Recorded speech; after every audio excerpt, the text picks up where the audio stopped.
오늘 예배 나오신 여러분을 환영합니다. 옆에 있는 친구들에게 한번 이렇게 인사해 볼까요? 네, 반갑다. 그리고 내일부터 계약하는데 화이팅 해보자. 네, 한번 이렇게 인사해 보겠습니다. 네, 반갑습니다. 네, 내일부터 학기가 시작되죠. 네, 화이팅 했으면 좋겠습니다. 네, 네, 우리 같이 믿음의 고백하고 나서 말씀 나누도록 하겠습니다. 우리 가슴에 손을 얹고 고백합시다. 나는 하나님의 사랑받는 자녀입니다. 하나님께서 나를 이 자리에 부르셨습니다. 하나님은 오늘 나에게 말씀하실 것입니다. 그 말씀에 능력이 있습니다. 그 말씀에 생명이 있습니다. 나의 마음을 열어 말씀을 듣겠습니다. 말씀이 내 안에 심겨지길 원합니다. 말씀으로 변화되길 원합니다. 아멘. 네, 말씀을 나누기 전 오늘은 저의 첫 설교입니다. 지금 막 엄청 설레요. 장난 아니에요. 감사합니다. 네, 와우. 네, 저 엄청 설레요.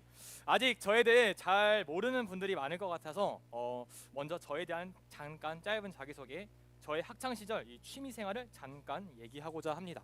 네, 저는 보기와 다르게 이 생긴 것과 다르게 약간 귀여운 걸 되게 좋아합니다.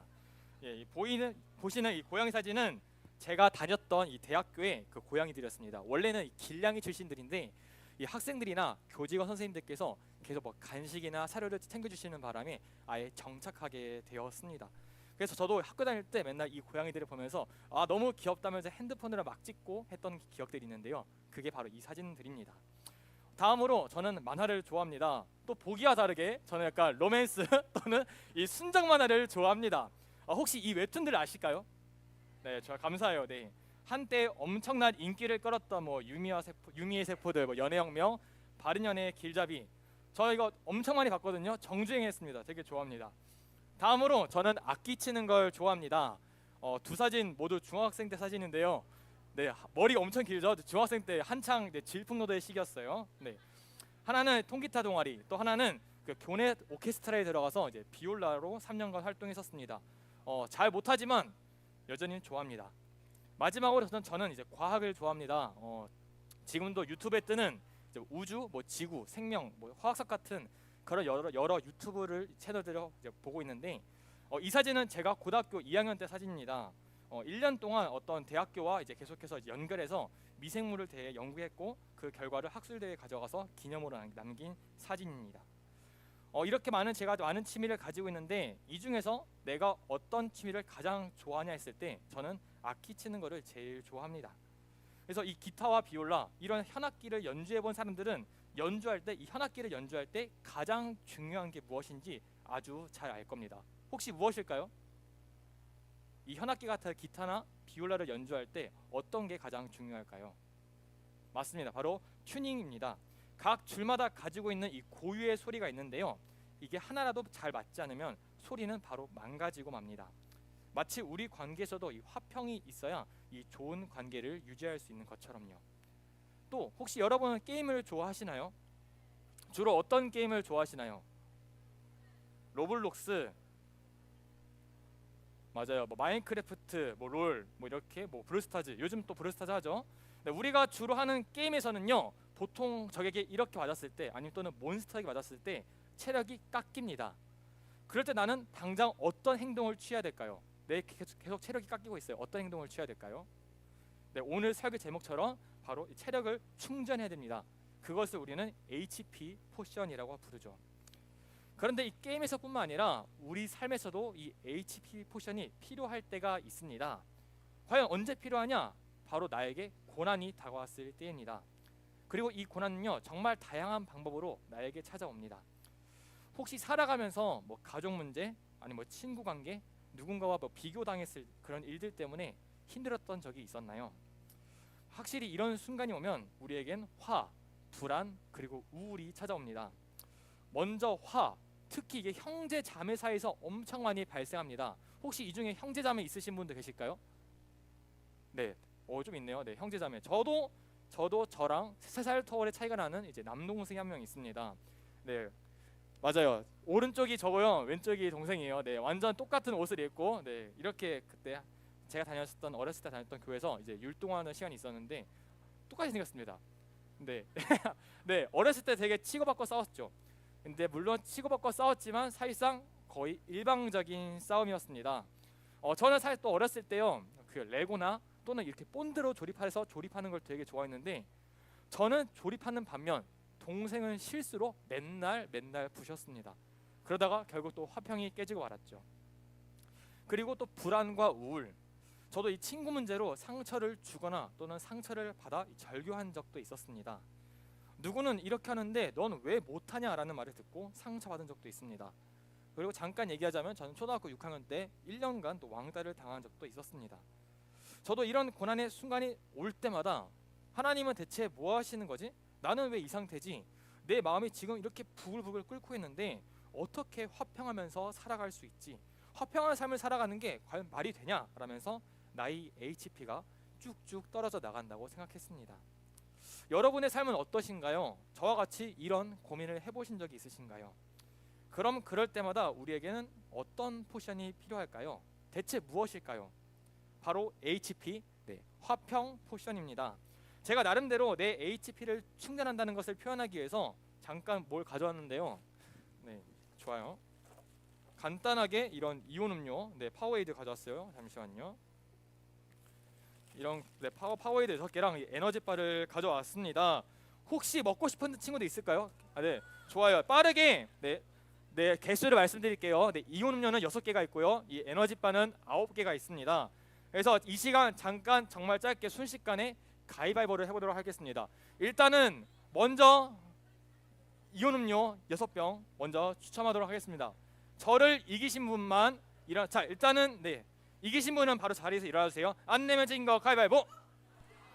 네, 이기신 분은 자리에서 일어나주세요. 네, 한 번 더 가위바위보 하겠습니다. 안 내면 진 거 가위바위보. 네, 이긴 사람만. 자, 지금 몇 명? 하나, 둘, 셋, 넷. 네, 좀 많이 남았죠. 한 번만 더 가위바위보 할게요. 안 내면 진 거 가위바위보. 자, 몇 명 남았나요? 1명, 2명, 3명. 네, 지금 친구들 앞으로 나오겠어요? 네, 앞으로 나와주세요. 네, 아침인데 피곤하잖아요. 네, 체력 충전하시고 가져가시면 될 것 같습니다. 네, 드시고 싶은 음료수들 하나씩 가져가시면 될 것 같습니다. 네, 아직 못 가져간 친구들 있나요 혹시? 아, 하나 남았네요. 이거 제가 마실게요 그러면. 이건 제가 마실게요. 알았어요. 그러면 한 번만 더 가위바위보 할게요. 안 내면 진 거 가위바위보. 한 번만. 안 내면 진 거 가위바위보. 자, 한 명. 진짜 딱 한 명. 한 명 누구예요? 한 명 누구예요? 없어요? 아직 남았군요. 한 명 남겠습니다. 한 명. 안 내면 진 거 가위바위보. 다 졌나요? 오케이. 네, 좋습니다. 네, 음료수 가져가시면 되고요. 왜 한 명 더 있어요? 아, 미안해요. 한 번만 더 할게요. 두 분이서. 안 내면 진 거 가위바위보. 네, 여우사 나오세요. 네, 좋아요. 네, 그 다음으로는요, 이 이온음료 말고 우리가 또 에너지를 충전할 수 있는 이 에너지바가 있습니다. 이번엔 9개가 있는데 9명을 빠르게 추첨해 보도록 하겠습니다. 자, 똑같이 가위바위보를 할게요. 안 내면 진 거 가위바위보. 이긴 사람만 자리에서 일어나세요. 네, 자리에서 일어나 주세요. 좀 나왔죠? 바로 가겠습니다. 안 내면 진 거 가위바위보. 잠시만요. 와, 네. 일단 나오세요. 지금 남으신 분 앞으로 나오세요.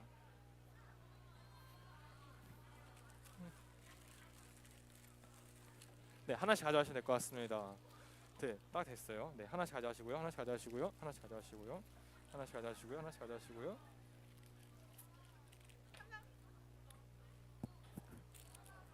이건 저도 배고프니까 제가 먹을게요.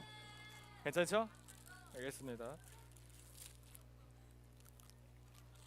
맛있네요. 아, 이거 맛있네요. 뭐 실제로 제가 이거를 가져왔지만 이거를 마시거나 먹어도 화평해지면 진짜 좋을 것 같은데, 그런데 솔직히 이걸로는 우리가 화평을 채울 수는 없습니다. 솔직히 여러분, 솔직하게 화평하면서 사는 게 좀 쉽나요? 어렵죠. 저도 알고 여러분도 알듯이 정말 우리의 힘으로는 화평하기가 힘듭니다. 그러면 도대체 어떻게 해야 화평을 이루는 게 가능할까요? 오늘 본문을 통해서 그것을 알고자 합니다. 오늘 말씀에서 예수님께서는 자신을 따르겠다며 산 위에까지 올라온 무리들에게 8가지의 복을 선포하십니다. 그리고 오늘 8복 중 7번째 부분에서 화평하게 하는 사람은 이라고 말하시면서 받게 될 복이 무엇인지를 말씀해 주십니다. 이 화평이라고 하는 단어는요, 평화라고 하는 단어와 똑같습니다. 즉 화평을 만드는 사람, 평화를 만드는 사람에겐 복이 있다. 그리고 그 복은 하나님의 아들로 불려지게 되는 것이다 라고 말씀하는 것이죠. 그렇다면 화평이란 또 어떤 의미를 가지고 있을까요? 단순하게는 싸움이 없는, 갈등이 없는 상태를 말합니다. 그리고 이것을 좀 더 넓은 의미로 확장하자면 서로를 이해하는 상태를 말합니다. 더 나아가서 화평이야말로 인류가 목표로 하는 가장 완전한 상태라고 합니다. 즉 모든 사람은 화평을 아주 중요하게 생각한다는 것이죠. 왜일까요? 사람은 원래 화평했기 때문입니다. 즉 싸우지 않았다, 서로를 이해했었다고 합니다. 하지만 우리는 우리의 죄로 인해서 하나님과 멀어지고 완전한 상태가 깨어지고 말았습니다. 화평할 수 없다는 것이죠. 그렇다면 예수님 당시, 예수님이 이 땅에 오셨을 그 시대에는 화평했을까요? 아닙니다. 지금과 마찬가지로 그 시대에도 화평이 없었습니다. 그러면 예수님 시대 사람들은 화평에 대해 어떻게 생각했는지 살펴볼 필요가 있습니다. 먼저 예수님이 말씀하신 이 화평은요, 히브리어로 바로 샬롬이라고 합니다. 혹시 샬롬이라는 단어를 들어보신 적 있으실까요? 맞아요. 네, 샬롬. 이 샬롬은요, 유대인 사회에서 아주 소중한 표현 중 하나입니다. 이 유대인들은 서로 만나서 인사할 때, 만날 때나 헤어질 때나 샬롬이라고 인사를 합니다.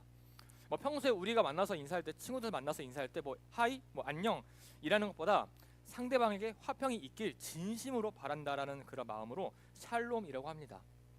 그러면 왜 하필 많고 많은 인사법 중에서 유대인들은 왜 샬롬이라는 표현을 쓴 것일까요? 그 이유는 유대인들에게 바로 샬롬이 없었기 때문입니다. 예수님 시대 당시엔 유대인들은요, 한 제국의 지배 속에 살고 있었습니다. 바로 로마 제국이었죠.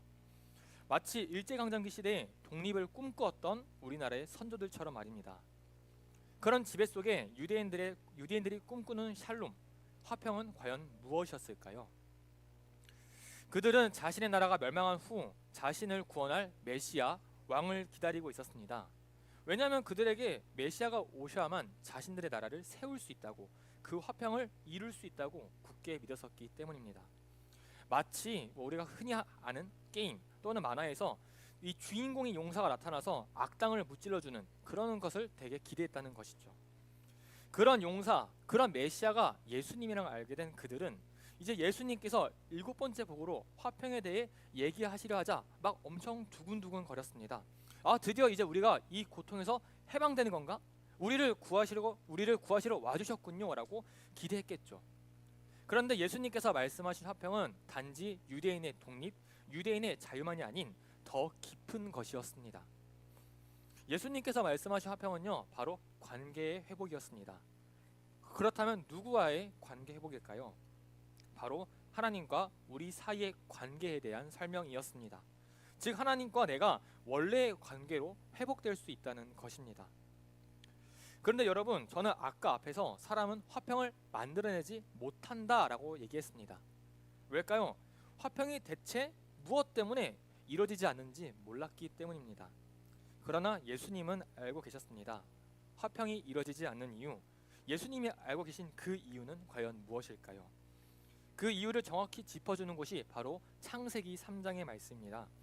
창세기 3장에는 어떤 내용이 나올까요? 함께 PPT의 말씀을 읽어보도록 하겠습니다. 자, 시작!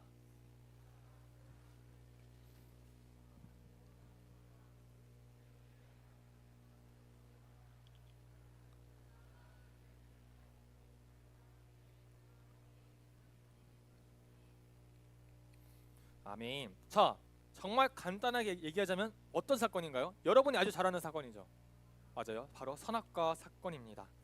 인간이 뱀의 유혹으로 우리도 하나님처럼 될 수 있다, 우리도 신이 되어서 모든 걸 누리자라는 그런 착각에 빠져 하나님을 배신하고 선악과를 먹게 됩니다.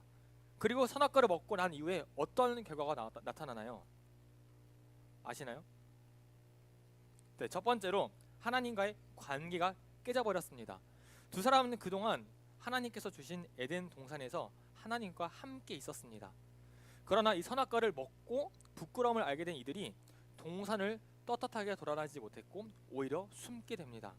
즉 인간이 하나님을 배신하여 죄가 나타난 것이죠. 이렇게 하나님의 관계가 끊어지니 그러면 그 다음 것으로 또 어떤 게 나타날까요? 두 번째는 바로 사람과 사람의 관계가 끊어졌습니다. 똑같이 창세기 3장을 보면요, 하나님께서 아담에게 너 왜 먹었니? 라고 했을 때 아담은 이렇게 대답합니다. 이번엔 제가 읽을게요. 아담이 이르되 하나님이 주셔서 나와 함께 있게 하신 여자 그가 그 나무 열매를 내게 주므로 내가 먹었나이다. 정말 압축하고 간결하게 추리자면 딱 두 글자입니다. 핑계입니다. 핑계죠.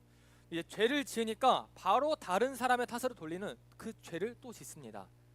이 창세기 2장에서는요, 아담이 하와에게 너는 내 뼈 중에 뼈고 살 중에 살이야 라는 이런 사랑 고백을 합니다. 이런 고백까지 했던 아담의 입술에서 제가 잘못했습니다, 제가 잘못했어요 아니가 아닌 바로 하와의 탓으로 돌리는 이 핑계의 죄를 짓습니다. 즉 선악과를 먹은 죄가 바로 핑계의 죄라는 것을 또 낳은 것이죠. 이 선악과 먹기 전만 해도 둘이 막 꽁냥꽁냥 거렸겠지만 이제는 바로 너 때문이야 라며 이제 상대방 탓을 합니다. 즉 아담이 그렇게 말한 순간 아담과 하와 이 두 사람의 관계는 금이 가고 말았죠. 이 중에 남자친구 또는 여자친구가 있는 학생들이 있을 텐데, 내가 무언가 큰 실수를 했을 때 내 남친이 또는 내 여친이 나를 도와주기는커녕 옆에서 비웃거나 얘가 잘못했어요 라고 한다면 어떨까요? 바로 정이 확 식겠죠. 사랑이 확 식겠죠. 얘랑 더 이상 못 만나겠다라는 그런 생각이 들지 않을까요? 마찬가지로 남친 여친을 떠나서 마찬가지로 친한 친구가 나를 이렇게 대한다면 나는 그 친구와 바로 또 절교하지 않을까요? 이렇듯 우리에게 화평이 없으면 이 사랑하는 관계가 순식간에 깨지는 것입니다. 바로 멀어지는 것입니다. 이 하나님과 사람의 관계가 깨졌다면 반드시 사람과 사람 사이의 관계를 깨트리는 것으로 바로 연결이 됩니다. 즉 우리의 죄로 인해 세상은 결코 화평을 만들 수 없게 된 겁니다. 그런데 예수님께서는요, 오늘 말씀에 분명 우리한테 화평하게 하는 자, 화평을 만드는 사람이 되라고 말씀하셨습니다. 아니 여태까지 죄 때문에 화평할 수 없다 해놓고 대체 이게 또 무슨 말이지? 어떻게 화평을 만들라는 거지? 라고 생각할 수가 있습니다. 그러나 우리는 이제 화평을 만들 수 있습니다. 그것이 어떻게 되냐? 그것이 어떻게 가능하냐? 그것은 바로 하나님께서 화평을 원하시기 때문입니다. 우리가 다시 화평하고자 하나님께서 우리와 다시 화평하고자 아들이신 예수님을 이 땅에 보내셨기 때문에 가능한 일이 되었습니다. 에베소서에는요, 예수님께서 이 땅에서 어떤 일을 하셨기 때문에 화평이 가능해졌다고 말합니다. 함께 에베소서 말씀을 읽어보도록 하겠습니다. 자, 시작. 그는 우리의 화평이신지라 둘로 하나를 만드사 원수된 것 곧 중간에 막힌 담을 자기 육체로 허시고. 아멘. 여기선요 예수님을 우리의 화평이라고 말합니다. 즉 예수님은 화평 그 자체로 우리에게 오셨다는 사실을 말해줍니다. 또한 여기선 예수님이 막힌 담을 허셨다라고 표현합니다. 이 막힌 담을 허셨다, 이것은 두 가지 의미가 있습니다. 첫 번째는 이제 예수님께서 자신의 육체로 하나님과 우리의 막힌 담, 즉 이 막힌 관계를 허셨다는 것입니다. 말 그대로 십자가 사건을 말씀하고 계시는 거죠. 그리고 두 번째는 당시 이 에베소 교회 안에 있던 이방인 크리스천과 유대인 크리스천의 이 막힌 관계를 무너뜨리셨다, 막힌 관계를 뚫어놓으셨다라고 얘기합니다. 원래 이 구약 시대까지만 해도요, 이 이스라엘 사람들만이 하나님의 선택된 백성이었고 이방인들은 하나님과 전혀 상관이 없는 존재였습니다. 그러나 신약 시대에 이르러 예수님께서 이 땅에 오심으로 이방인까지 하나님과 상관이 있는 존재, 즉 하나님의 자녀가 되었다는 것입니다. 이 편지를 쓴 사도 바울은요, 너가 유대인이냐 이방인이냐 그런 거에 상관없이 너희를 갈라놓았던 담을 예수님께서 십자가 사건으로 허무셨다. 그래서 너희 모두가 이제 하나가 되었다라고 얘기합니다. 즉 예수님이 하나님과 사람의 막힌 관계, 그리고 사람과 사람의 막힌 관계를 뚫으신 분이라고 지금 얘기하고 있는 겁니다. 이제 우리가 하나님과 사랑하는 관계가 되었고 사람들 속에서 우리는 화평을 만드는 사람이 될 수 있다는 것입니다. 그렇다면 이제 우리가 할 수 있는 게 무엇이 있을까요? 그것은 바로 우리가 예수님처럼 완벽하게 하지 못하더라도 내가 좀 내려놓겠다, 내가 좀 양보하겠다, 내가 좀 희생해 보겠다라는 그 마음과 행동을 한다는 것입니다. 그러나 또 우리는 여전히 또 이런 양보, 희생, 자기 희생을 끔찍히 싫어합니다. 왜냐? 또 죄가 내 옆에서 죄가 나한테 내가 중요해, 나만 중요해라는 이런 자기 중심적인 생각을 끊임없이 속삭이고 있기 때문입니다. 정말 이것이 죄인인 우리의 본성이죠.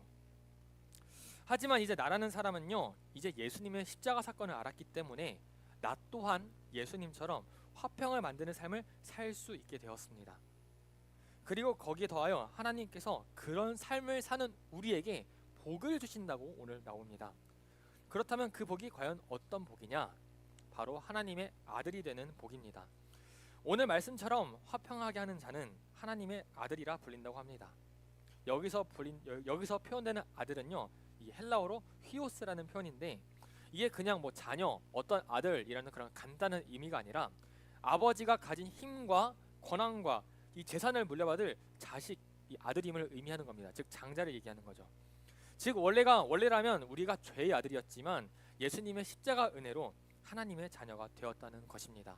그냥 단순한 자녀가 아니라 너는 나의 특별한 자녀야 라고 말씀해 주시면서 너가 화평을 만들어내기 위해 수고할 때, 너가 자기 희생을 하는 삶을 선택하며 살아갈 때 나는 너를 내 자녀로 부르신다는 것입니다. 이것이 바로 복이라는 것입니다. 우리의 신분이 완전히 바뀌었다는 것이죠.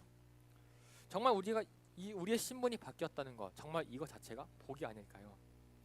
이런 복에 대한 감탄이 요한일서 3장 1절에 나옵니다. 함께 세 번역으로 읽어보도록 하겠습니다. 자, 시작.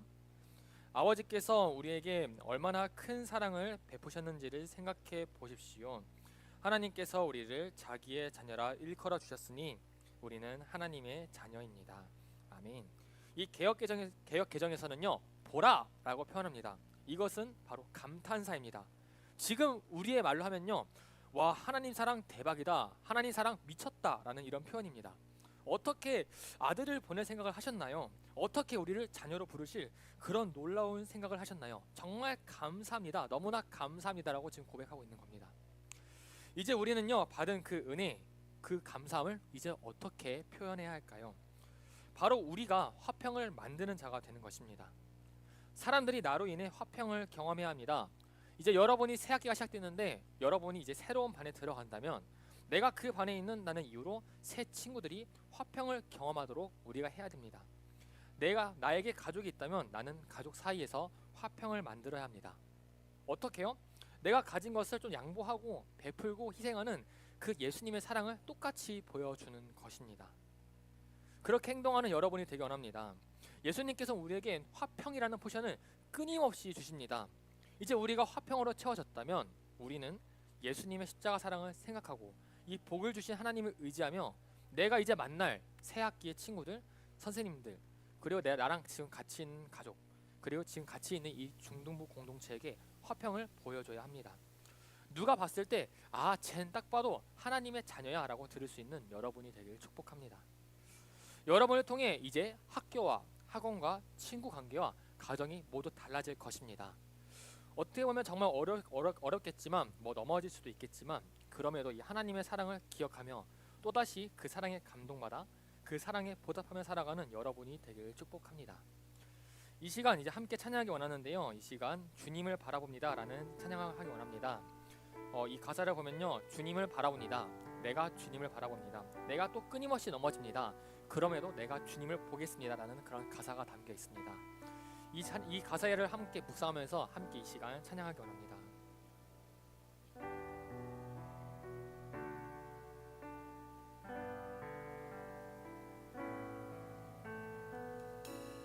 주님을 바라봅니다. 비록 지금은 넘어져도 주가 이곳에 여전히 계시